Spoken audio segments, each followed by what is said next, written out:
여러분 안녕하십니까? 5.18 민주화운동 당시 광주에 출동했던 공수부대원들이 시민들을 안매장했던 장소를 자세한 좌표를 표시해 상부에 보고했다는 진술이 나왔습니다.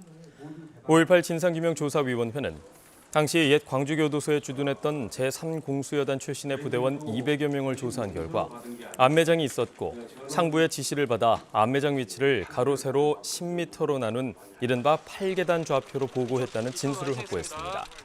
조사위원회는 당시 안매장이 실제 존재했고 대원군 지휘부도 안매장의 위치를 파악해 시신을 수습하려 한 것으로 추정된다며 추가 정밀 조사를 거쳐 현장 발굴 조사 여부를 판단하겠다고 밝혔습니다. 광주를 대표하는 키워드 가운데 하나가 바로 인권입니다. 그 상징성을 전 세계로 확장하기 위해 시작한 세계 인권도시 포럼이 올해로 10회째를 맞고 있습니다. 특히 올해 행사는 UN 인권기구 유네스코와 함께해서 그 의미를 더하고 있습니다. 최승현 기자가 보도합니다. 80년 5월 신군부의 탄압에 맞서 민주주의의 불씨를 당긴 광주. 수백 명 시민들의 무고한 희생은 5.18 민주화운동으로 재조명받았고 광주를 인권도시로 발돋움시켰습니다. 지난 2011년 시작된 세계 인권도시 포럼이 올해로 10회째를 맞았습니다. 이번 포럼은 기업과 공동체, 인권도시의 미래라는 주제로 오는 10일까지 7개 분야에서 35개 프로그램이 진행됩니다. 코로나19를 고려해 온라인 화상회의를 도입해 해외 전문가들의 참여를 높였고 UN 인권기구와 유네스코 등과 행사를 공동 주최해 세계적 관심은 더 커졌습니다. 특히 불평등과 구조적 차별을 극복하기 위한 지방정부의 의제 설정과 네트워크를 강화하기 위한 다양한 제안들이 이어질 예정입니다. A strong network of human rights committed mayors will be critical in moving forward the human rights agenda, which could be guided by the elaboration and adoption of guiding principles or global common standards. 앞으로 10년 동안 국내외 인권도시들이 참여하는 공동사업 논의와 더불어 실천 과제를 담은 선언문도 채택합니다. 민주인권의 정신이 세계적으로 확산되기 위해서는 나눔과 연대가 매우 중요합니다.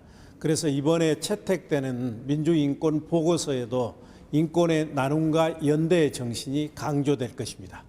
이와 함께 차별금지법 제정 등 국내외 인권 이슈와 관련된 다양한 회의가 이어지고 세계 인권도시 포럼의 과거 10년간 발자취를 되돌아보고 앞으로의 발전 방향도 모색하게 됩니다. KBS 뉴스 최송현입니다.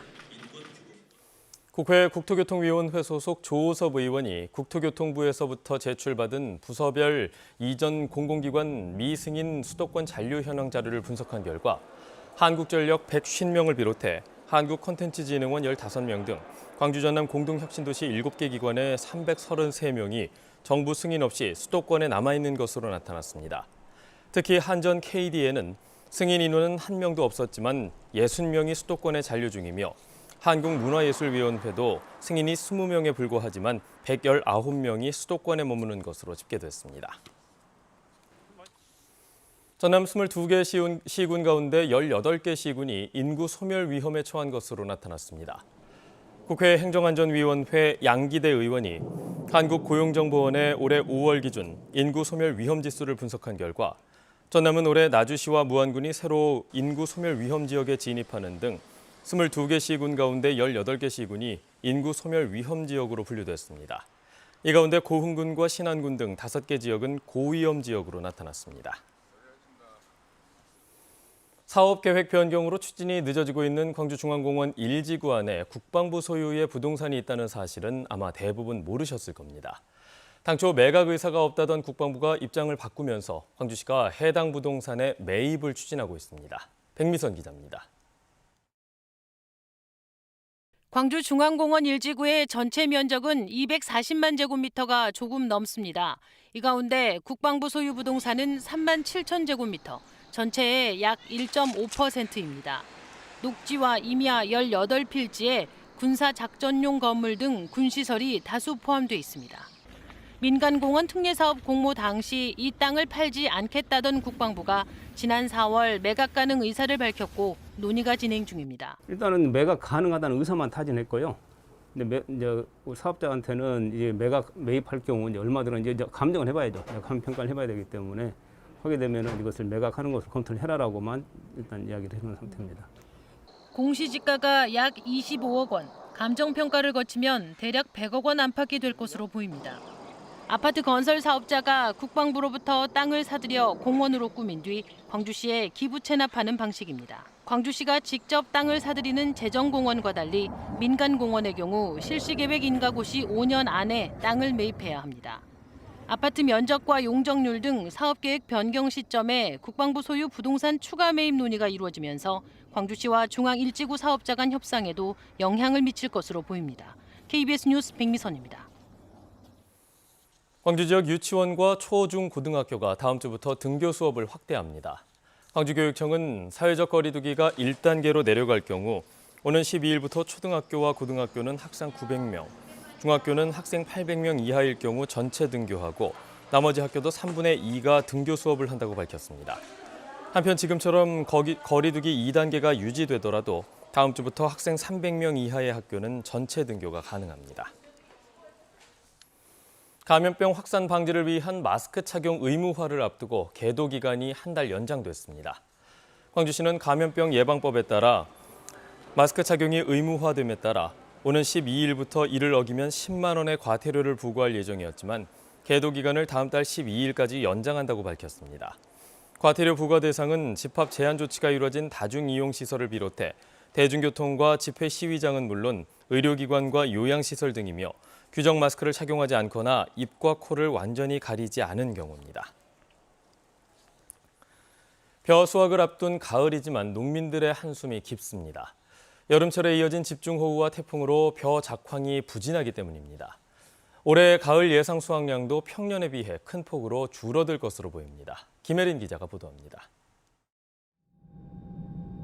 노란 들녘에서 벼 수확이 한창입니다. 1년 내내 기다려온 순간이지만 농부의 표정은 어둡습니다. 올해 유례 없이 긴 장마와 집중호우, 4번의 태풍까지 들이닥쳐 벼 나달이 제대로 여물지 않았기 때문입니다. 일조량이 부족해서 웃자라였고 그러다 보니까 도복 피해가 많았고 또 늦게 심은 사람은 흑수, 백수 피해가 많이 났습니다. 그래서 금년에 보편적으로 한 15% 정도는 수확 감량이 날 걸로 예상하고 있습니다. 인근의 다른 농가도 사정은 마찬가지입니다. 노르스름한 벼도 실제 가까이 보면 나달이 차지 않고 말라버린 쭉정이들입니다. 수확을 앞둔 벼입니다. 나달이 강한 바람에 부딪혀서 검게 변해버렸는데요. 이럴 경우에는 3분의 1 정도밖에 수확할 수 없습니다. 농사를 지어놓고 가을에 수확이 되잖아요. 그럼 그 1년 내 월급이야. 돈이 하나도 나올 데가 없잖아. 1년에 그 월급인데 이렇게 농사가 배려버리면 아무것도 없어. 농사 월급이 우리는 아무것도 없어. 올해 전남에 내린 비의 양은 1720mm로 지난해보다 1000mm 이상 많고 비가 자주 내려 일조 시간 역시 전년보다 174시간 줄었습니다.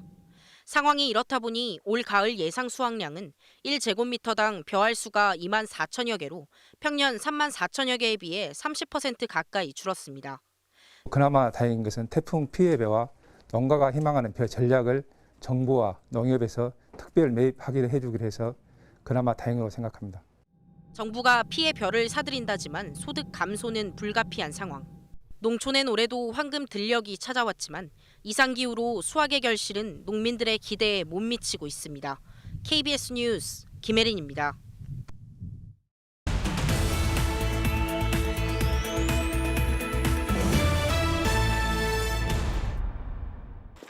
광주시 북구가 범죄 취약계층의 불안감을 해소하기 위해 40개소에 여성 안심거울을 설치했다고 밝혔습니다. 원룸 건물과 공원 화장실 등에 설치된 여성 안심거울은 건물 출입 시 뒤가 보이도록 비춰주는 반구형으로 범죄 예방에 도움이 될 것으로 기대됩니다. 순천시와 순천시 문화도시협의체가 순천 동천과 관련된 기록물을 수집하는 공모전을 오는 11월 20일까지 엽니다. 이번 공모전에서는 동천과 관련한 사진과 영상, 일기와 편지 등 여러 종류의 기록물을 모집합니다. 한평군이 군청 인근 옛 선거관리위원회 부지에 지상 2층 규모의 한평군 기록관을 개관한다고 밝혔습니다. 오는 27일 공식 개관하는 기록관에는 20만 권의 일반 문서와 시청과 기록물 등이 보관되고 기록물을 관리할 전문 인력이 상주합니다. 완도군이 상황산 등산로 등 14곳에 국가 지정 번호판을 설치했습니다. 국가 지정 번호는 산이나 해안가 등 건물이 없는 지역에서 응급 상황이 발생했을 때 신속하게 구조할 수 있도록 한 위치 표시 체계로 완도구는 2014년부터 167개를 설치했습니다. 지금까지 단신 브리핑이었습니다. 광주시가 광주 군공항 이전 사업에 대한 설명 자료를 전남 22개 시군에 배포했습니다. 광주시는 어제 국방부와 함께 제작한 광주 군공항 이전 사업 설명 자료를 전남 22개 시군에 배포했고 이후 관심을 보이는 지역을 중심으로 현장 설명회를 추진하겠다고 밝혔습니다. 배포된 자료는 군공항 이전 사업의 추진 배경과 지원 제도, 신공항 건설과 지원 방안에 대한 내용을 담고 있습니다. 전라남도가 어제 금고 지정심의위원회를 열어 금고 운영기관으로 제1순위의 NH농협은행, 제2순위의 광주은행을 선정했습니다. 이에 따라 전라남도는 이번 달 안에 NH농협은행을 1금고로, 광주은행을 2금고로 지정 공고하고 약정을 체결할 계획이라고 밝혔습니다. 도금고 약정 기간은 내년부터 2023년까지 3년간으로 1금고는 일반 회계와 지역 개발 기금을 맡고 2금고는 7개 특별 회계와 16개 기금을 담당하게 됩니다. 광주에서는 편의점이 150m의 한 곳꼴로 많아서 과당 경쟁이 치열한 것으로 나타났습니다. 국회 산업통상자원중소벤처기업위원회 소속 구자근 의원이 대한상공회의소로부터 받은 자료를 분석한 결과 광주의 편의점 사이 거리는 157m로 17개 시도 가운데 부산, 대전 다음으로 짧았습니다. 전국 평균 거리는 224m였고 전남의 평균 직선 거리는 488m로 전국에서 가장 길었습니다. 아시아나항공이 경영 정상화를 위해 종속회사인 금호리조트의 매각을 검토하고 있습니다. 아시아나항공은 전자공시를 통해 최근 NH투자증권과 자문 용역 계약을 체결해 금호리조트의 매각을 검토하고 있다고 밝혔습니다.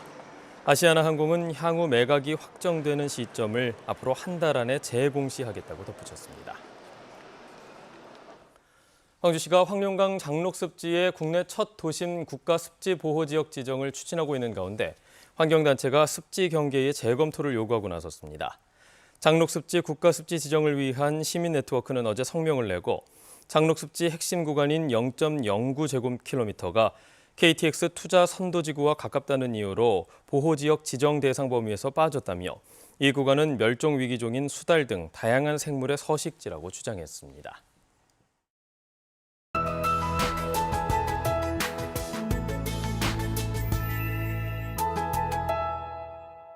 남해안 지역에 사시는 분들은 강풍에 주의를 하셔야겠습니다. 이미 어제 거문도와 초도에 강풍주의보가 발효가 됐고요. 잠시 뒤 8시를 기해 여수와 완도, 고흥에도 발효가 되겠습니다. 모레까지 바람이 계속해서 강하게 불 것으로 보여서 시설물 관리 잘 하셔야겠습니다. 해상의 바람도 만만치가 않습니다. 남해서부 전해상과 서해남부 남쪽 먼바다에 풍랑주의보가 내려졌는데요. 오늘 물결이 최고 6m까지 매우 거세게 일겠습니다. 남해안 지역의 바람만 아니라면 오늘 완연한 가을 날씨를 느낄 수 있겠습니다. 다만 아침 기온이 광주는 어제보다 조금 더 높지만 장흥은 2도가량 낮은 7.9도를 가리키고 있습니다. 전남 내륙을 중심으로 10도를 밑도는 곳들이 있어서 감기 걸리지 않도록 조심하셔야겠습니다. 오늘 낮 기온은 어제와 비슷하거나 조금 더 높겠습니다. 담양 26도, 광주 24도가 예상되고요. 여수 22도, 순천 25도, 곡성 24도까지 오르겠습니다. 목포와 무안 24도, 영암 25도, 완도 24도가 예상되고요. 신안의 낮 최고 기온 25도까지 오르겠습니다. 당분간 대체로 맑겠지만 특히 내륙을 중심으로 일교차가 크게 벌어지는 만큼 건강관리 잘 하셔야겠습니다. 기상정보 전해드렸습니다. 10월 8일 KBS 뉴스광장을 마칩니다. 시청해주신 여러분 고맙습니다.